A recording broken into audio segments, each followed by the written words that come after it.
শিক্ষা বিভাগৰ লগত জড়িত এখন গুৰুত্বপূৰ্ণ নটিফিকেশ্যন আপোনালোকৰ লগত শ্বেয়াৰ কৰিবলৈ লৈছোঁ।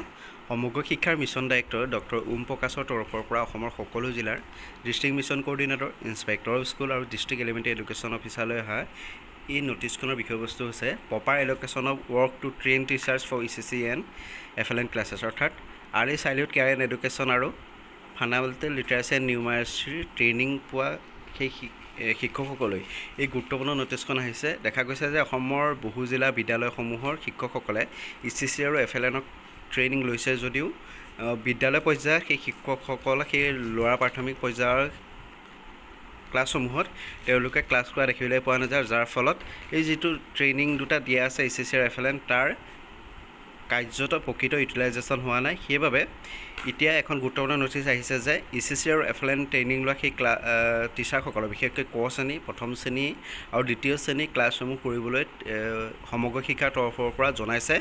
গতিকে এই ECC FLN ট্ৰেইনিং কৰা টিচাৰসকলক ক শ্ৰেণী ক্লাছ 1 আৰু ক্লাছ 2 ক্ষেত্ৰত তেওঁ ক্লাছসমূহ এলটেড কৰিবলৈ কোৱা হৈছে।